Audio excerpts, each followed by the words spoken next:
Buenos días, profesor y compañeros. El día de hoy vamos a explicar el espíritu de las leyes de Montesquieu del libro quinto del capítulo 1 al 5.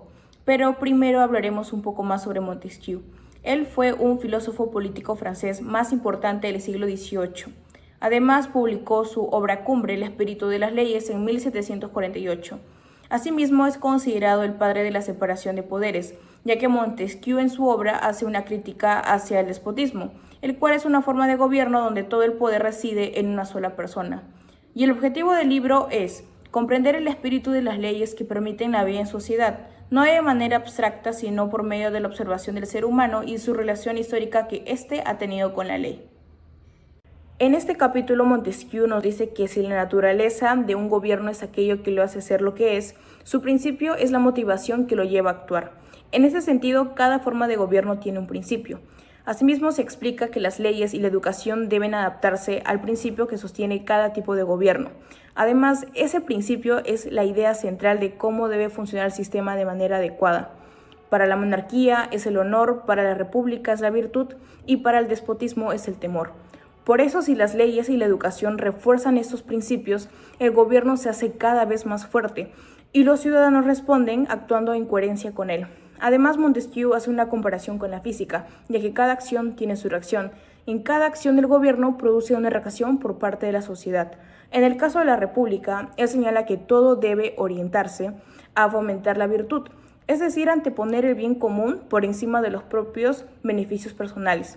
Así se demuestra que un gobierno solo funciona de manera adecuada cuando su organización, sus normas y su educación coinciden con el principio que lo caracteriza. Explica que la virtud en la república no es algo complicado, significa amar a la patria y anteponer el bien común. Cualquier persona puede sentir este amor, sin importar su educación. Incluso llega a afirmar que las personas, que el pueblo, suele mantenerse más honesto y menos corrupto que las élites, ya que estos poseen costumbres más simples y firmes. Además, dice que el amor a la patria mejora las conductas de las personas, y estas buenas conductas fortalecen aún más este amor. Cuando alguien no puede centrarse solo en sus intereses privados, fortalece aún más lo colectivo.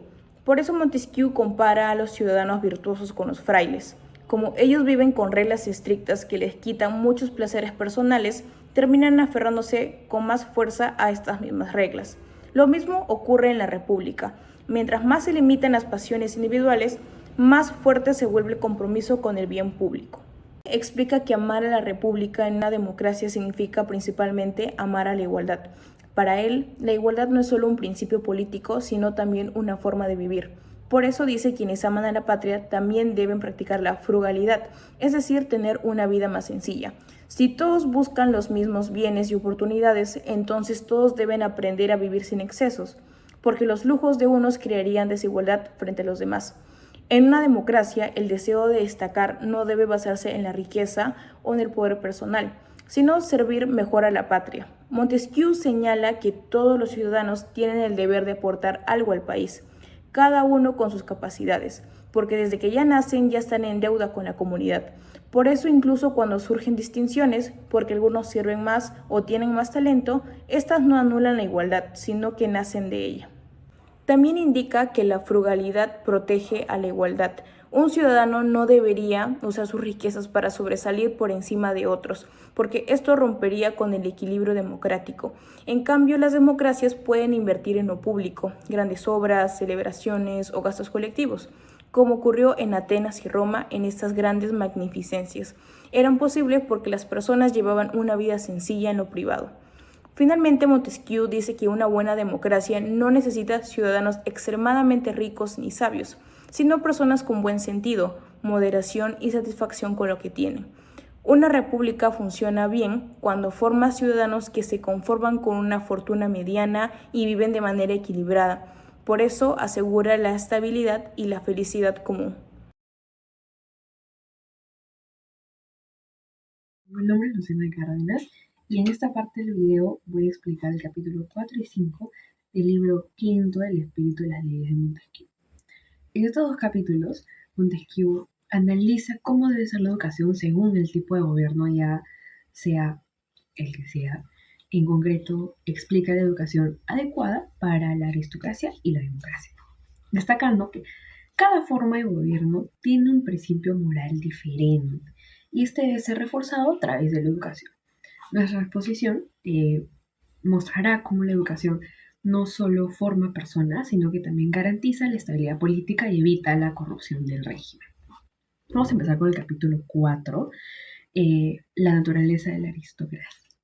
En primer lugar, Montesquieu explica que en la aristocracia el poder no está distribuido entre todos los ciudadanos, como ocurre por ejemplo en la democracia, ni está solo concentrado en una sola persona, como en el despotismo, por ejemplo. En la aristocracia el poder se encuentra en manos de una parte específica del pueblo, que es la nobleza. Este grupo tiene autoridad política, influencia y bastantes privilegios, y por esto la educación debe sostener el principio fundamental de este régimen, que es la moderación. Y uno se pregunta, ¿por qué la moderación? Porque la aristocracia tiene un riesgo permanente, que es que los nobles abusen de su posición. Si la clase noble se vuelve arrogante, excesiva o injusta, el sistema degenera rápidamente en una oligarquía opresiva, donde pocos gobiernan sin consideración por el bienestar general. Por eso Montesquieu afirma que los nobles deben ser educados desde muy pequeños en valores como la prudencia, la sensatez, el autocontrol, la justicia y una responsabilidad frente al poder que ellos propios poseen. Esta educación funciona como un límite moral. Sin ella, la nobleza usaría su poder impulsivamente o de manera egoísta y la aristocracia perdería legitimidad y equilibrio. Ahora, por la parte de objetivos y riesgos, Montesquieu también aclara que no basta con educar solo a los nobles, sino que los ciudadanos que no forman parte de la nobleza también necesitan una educación adecuada que les permita comprender y aceptar el orden social aristocrático. Esto no significa que haya o vaya a haber una resignación, sino que dé un conocimiento, entender el por qué existen ciertos rangos, por qué la nobleza tiene responsabilidades políticas y cómo deben funcionar las leyes para evitar abusos. Si no se educa a ambos grupos, nobles y no nobles, la aristocracia se vuelve frágil. Por ejemplo, si el pueblo no entiende el sistema, puede surgir resentimiento y conflicto. Y si la nobleza pierde la moderación, aparece lo que Montesquieu llama tiranía aristocrática, cuando la clase alta oprime al resto de la población sin límites. Aquí la educación actúa como un regulador del poder, ¿no? Su función principal es evitar que la aristocracia se corrompa y cuando la educación funciona correctamente, la aristocracia se mantiene totalmente estable y equilibrada y con un sentido claro de un deber político. Ahora vamos a ver el capítulo 5, vamos a ver la educación en la monarquía. En este capítulo Montesquieu analiza la educación propia de la monarquía, sabiendo que la monarquía es un gobierno encabezado por una sola persona, que es el rey, pero se distingue del despotismo porque funciona dentro de un marco de leyes fijas y con instituciones intermediarias como la nobleza, las cortes o los parlamentos. El principio que sostiene la monarquía es el honor. Para Montesquieu el honor no es solo una reputación social, sino una forma de conducta basada en la gloria, el deber, la lealtad y la búsqueda del conocimiento, del reconocimiento a través de las acciones correctas. Por eso, la educación en la monarquía debe inculcar en los ciudadanos, y especialmente en la nobleza, el deseo de actuar honorablemente. Un noble educado en la monarquía debe querer obedecer al rey, respetar sus leyes y ganar prestigio mediante su propia valentía, su buena conducta o su servicio al Estado. La educación también debe enseñar que la gloria personal solo es válida cuando respeta el orden del rey. O si en este caso, si alguien busca honor actuando en contra de este o en contra de la ley, esa acción deja de ser honorable y se convierte en una amenaza para el sistema. Ahora vamos a ver lo que es la jerarquía, etiqueta y estabilidad, ya que Montesquieu nos señala que la monarquía depende mucho del orden social.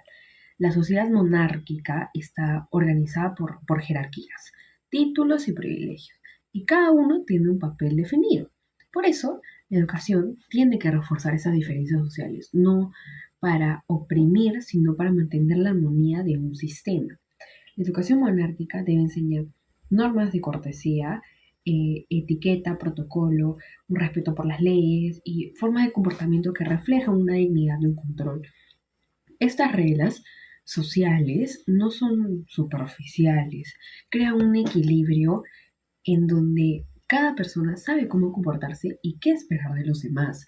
El honor funciona así como un mecanismo interno y motiva a los nobles a actuar bien y eviten que abusen de su posición. Es un tipo de autocontrol, ¿no? Diferente de la moderación aristocrática, pero igualmente bastante necesario. Montesquieu también nos advierte que si el honor se corrompe, es decir, si los nobles dejan de valorar el deber y solo buscan privilegios o poder, la monarquía deja de ser estable. El sistema puede caer en forma de gobierno mucho más duras como el despotismo, donde ya no existen leyes claras ni instituciones que limiten al gobernante y donde todo se basa en el miedo. Por eso, la educación monárquica no solo transmite conocimiento, sino que forma ciudadanos capaces de sostener la armonía entre autoridad, jerarquía y legalidad. Bueno, en conclusión, Montesquieu demuestra que cada forma de gobierno necesita una educación específica para poder sostenerse. La aristocracia necesita el principio de la moderación, porque su riesgo principal es el abuso de poder por parte de la nobleza.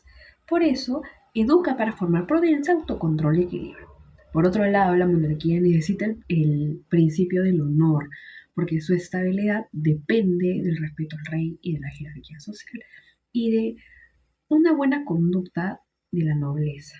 Por eso educa para la gloria, el deber, la cortesía y el respeto a la ley. En ambos casos, la educación funciona como un mecanismo invisible, pero bastante esencial, diría yo, que permite que el sistema político se mantenga estable y legítimo. Muchas gracias.